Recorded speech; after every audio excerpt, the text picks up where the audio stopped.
everyone! Welcome back po tayo sa ating YouTube channel. Ito po ang inyong lingkod Almin Damix Vlog. Bumabati ng mapagpalang araw mga kabisnes, mga kalingap, mga kapapi.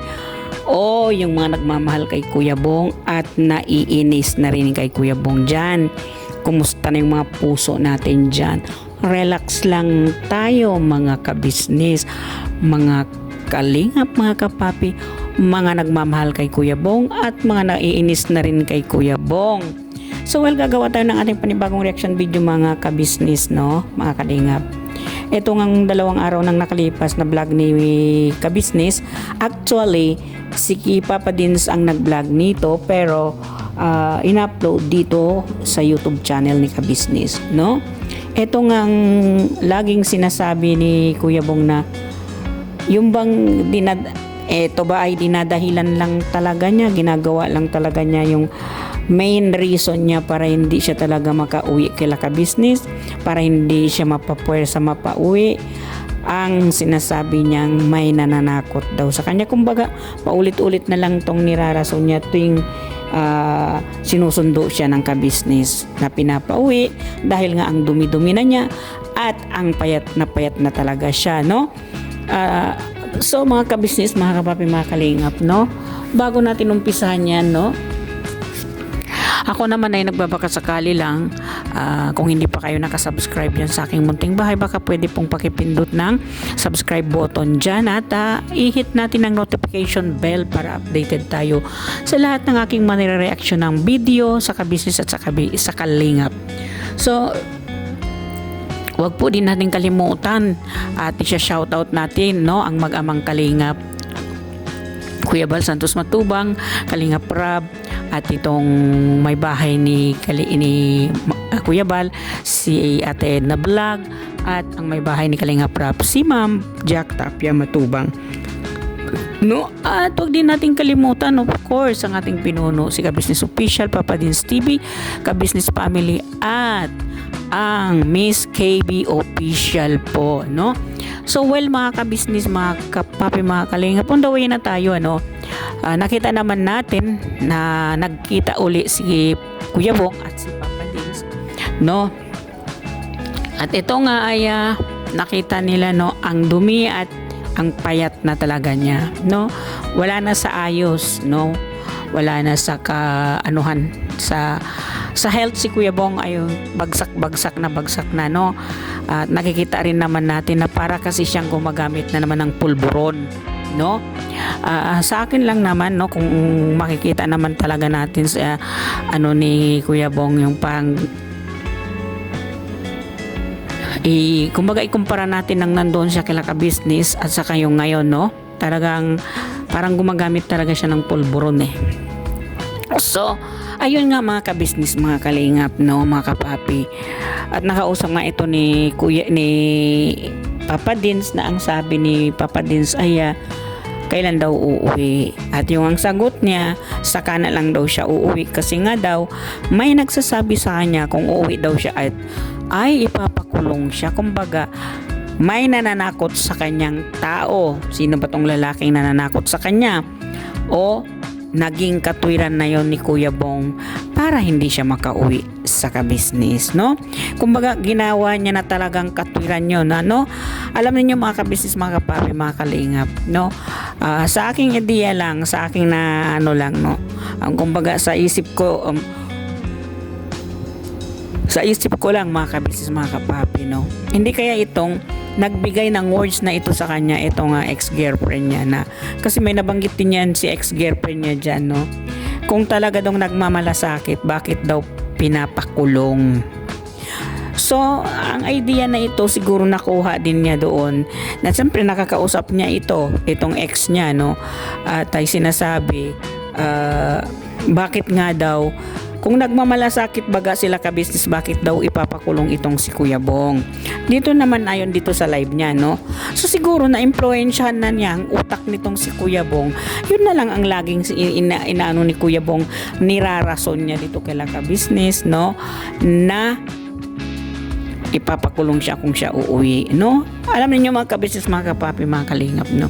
Kahit hindi naman siya uuwi kay kabisnes, kung talagang gusto siyang ipakulong nila kabisnes, Kayang-kaya siya ipadampot ni ka-business, ipapakulong siya, no? Dahil nga lang sa nagbibigay ng konsiderasyon sila Mr. and Mrs. ka-business, ang ka-business family, no?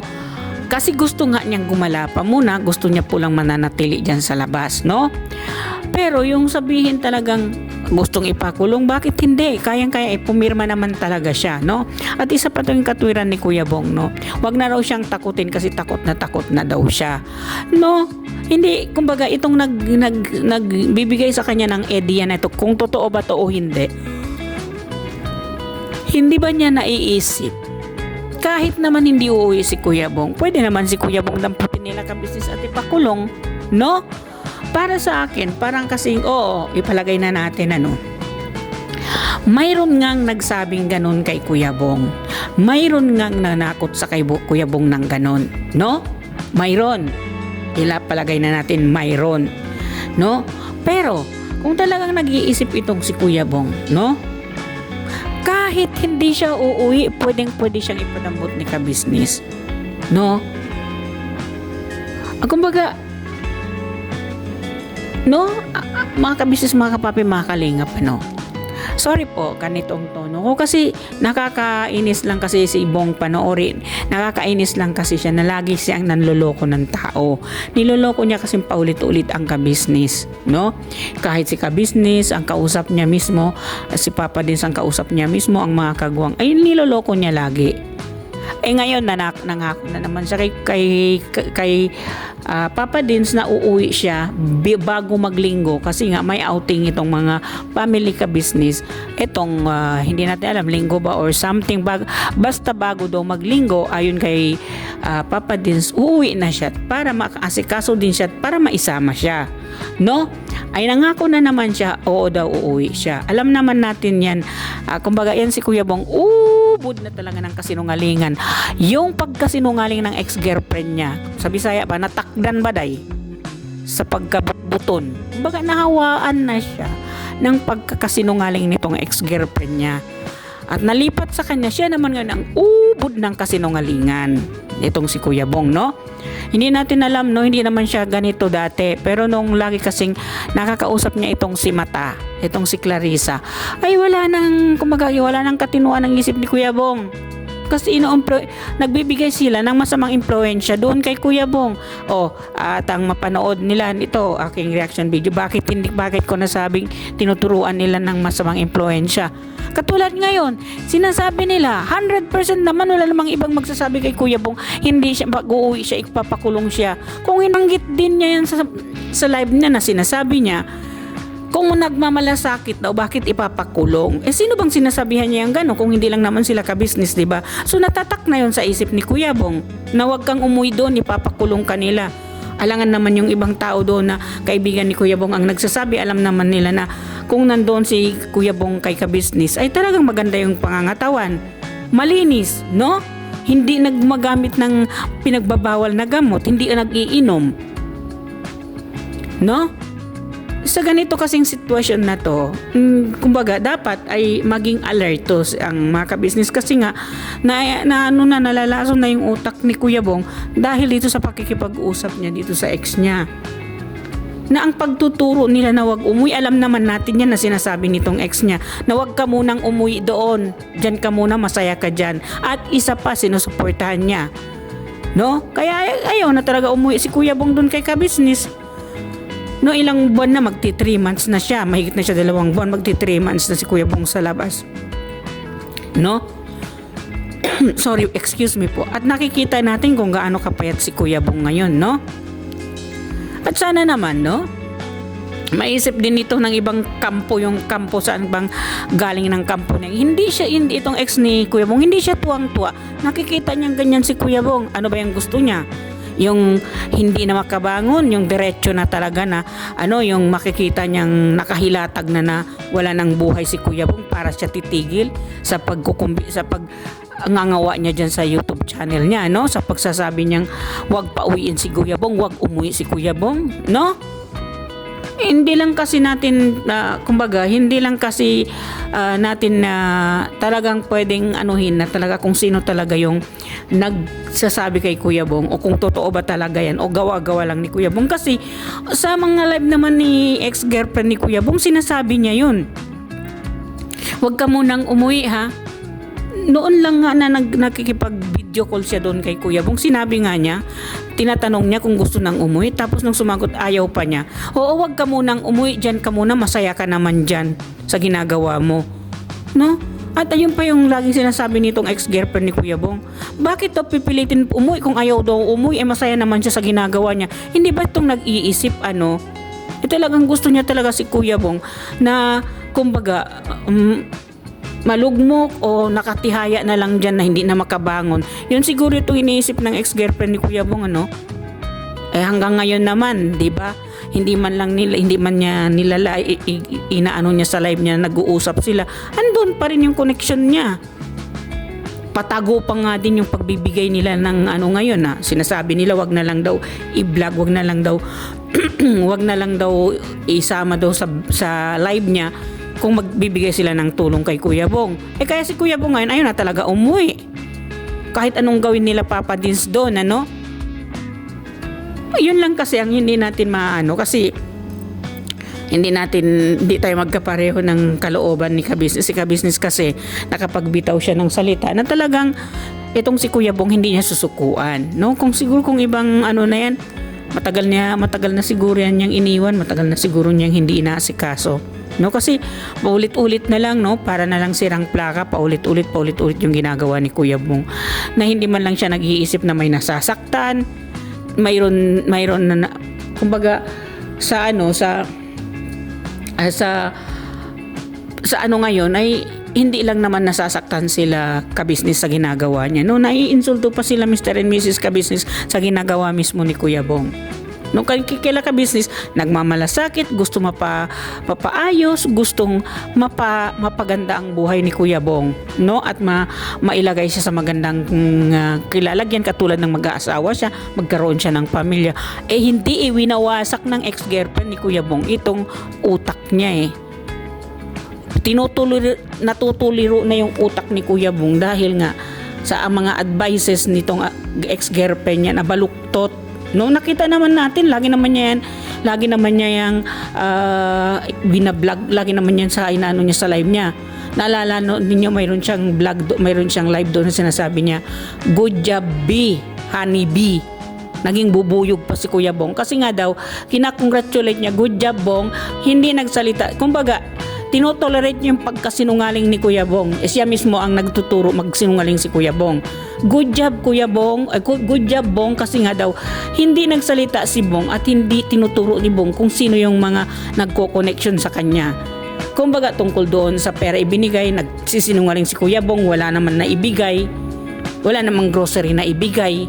Kumbaga tinotolerate niya yung pagsisinungaling na ganon, no? Na hindi nagsasabi ng totoo si Kuya Bong. Gustong-gusto niya, binati nga daw niya dyan, good job daw sa ginawa ni Kuya Bong na hindi naging honest si Kuya Bong sa panahon ngayon kila Kabisnes. Kumbaga, hindi siya nag-iisip na balang araw, kung magkakasakit si Kuya Bong, sino? Matutulungan ba niya? Kung halimbawa, kumbaga, in case na naging malala na, no? Kumbaga, hindi na magamot itong si Kuya Bong, anong may maitulong ba siya? Ano yung magagawa niya? Siyempre, wala nga, di ba? Sa katuliro naman sa pangwawalang pangingisip ni Kuya Bong, lagi naman siyang sumusunod-sunod doon sa sinasabi ng ex-girlfriend niya na ang alam niya ay ikakasama ng kanyang katawan, ikakasama ng kanyang reputasyon. Kumbaga, ano nga magagawa ni Kuya Bong ngayon? Di magagamit ng bawal na gamot at mag-iinom. Anong kalabasan noon sa katawan ni Kuya Bong? 'Di ba? Alam naman natin noon na pinadoktoryan nila Kabisnes kasi numipis na yung bituka niya sa kakainom niya ng alak. Naagapan yun. How about ngayon hindi na maagapan? Kung sakaling umatake yan uli, na hindi na siya maagapan, may magagawa ba itong si Clarissa? May maitutulong ba ito si Clarissa sa paglalason niya sa utak ni Kuya Bong? Natural, wala na, 'di ba? Wala na. Sinong masisisi? Wala. No, kahit sisihin pa siya ng mga tao, tawa pa lang siya ng tawa kahit sasabihin, ikaw ang may kasalanan dahil ayaw mong pauwiin si Kuya Bong. Anong magagawa natin? Di, hahalak-hak lang siya dyan sa live niya. No? Alam naman natin, 4 ang dila nitong ex-girlfriend ni Kuya Bong, parang ahas. Ewan ko saan yung totoo doon sa sinasabi niya, di ba? So dito nakita natin, no, nangako na naman itong si Kuya Bong. Uuwi na daw siya bago maglinggo.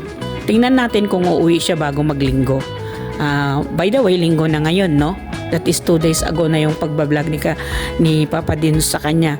Ayun, hindi pa rin siya pinilit, hindi pa rin siya pinuwersa ni Papa Dins na papauwiin siya. Kinausap, binigyan ng allowance, kung sakasakaling mag-iba yung isip, ay uuwi. Yun ang gusto nila ka-business. Pero mas lalong tumitindi si Kuya Bong ngayon na ayaw niya talagang umuwi dahil nga ang lagi niyang kinakatuwiran na may nananakot sa kanya. Kumbaga, ginawa niya na lang dahilan yun, no, para hindi siya mapilit nila ka-business umuwi. Dahilan ay, sige, wala namang nanakot sa iyo. Kung gusto mong umuwi, kung kailan mo gustong umuwi ka na lang. Ang isipin mo wala nanakot sa iyo. Pag makita na naman siya uli ni ka-business, yun na naman yung irarason niya. No, na ayaw niyang umuwi dahil tinatakot siya kasi nga ikukulong siya. Yan na lang yan ang rason niya, rarason niya, gagawin niya na lang yan reason sa kanyang tuwing makikita siya ni Papa Dins, makikita siya ni ka-business. Yun at yun pa rin ang kanyang rason. Kumbaga si Kuya Bong, in short, nanloloko na kaila ka-business. Kumbaga, syempre, no, natuturuan nalalason yung isip ni Kuya Bong 'di ba? Nalason na nga sa paggagamit ng bawal na gamot, nalason na nga sa pag-iinom ng alak, nalalason pa sa mga matatamis na pangako nitong ex-girlfriend niya, 'di ba? Hindi yan lumala ng ganyan si Kuya Bong kung hindi niya pinapangakuan. Oo, lagi niyang sinasabi ko naman po, pinapauwi ko, pero ayaw niya sadya talagang umuwi. Sa pagtanong niya kay Kuya Bong, gusto mo na bang umuwi? Natural. Sasabihin ni Kuya Bong, ayaw ko pa. O di sige, dyan ka muna, wag ka munang umuwi. Masaya ka naman dyan. No? Yung sinasabi niya, hindi naman siya palaboy. Excuse me. Wala ka bang utak sasabihin mo parang hindi palaboy si Kuya Bong? Nga, napakatanga kung magsalita, di ba? Tanga lang naman yung mga taong magsalita na hindi naiintindihan yung sitwasyon ng isang tao. Na alam niya na ganun yung sitwasyon, sasabihin niya, okay ka lang dyan, okay lang naman siya dyan, bakit pinipilit nyo pa uwiin? Hindi nag-iisip, tingnan niya ngayon kung ano yung itsura ni Kuya Bong, kung napapano na si Kuya Bong ngayon, no? Hindi niya ba nakikita yon, ang payat, ang dungis? Bakit si Kuya Bong pumayat?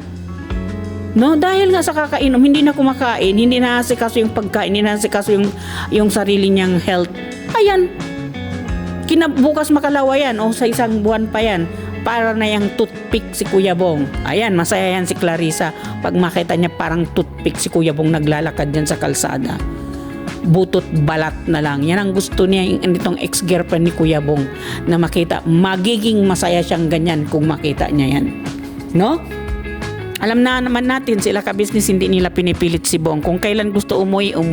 Hindi nila na tulad ng dati, talagang anuhin ni ka-business ngayon. Kung ayaw niya umuwi, pinapakawalan niya, pinapabayaan ni ka-business sa kanyang gusto. Dahil ang gusto ni ka-business ay maisip niya isang araw na siya ay nagkamali, uuwi siya kila ka-business.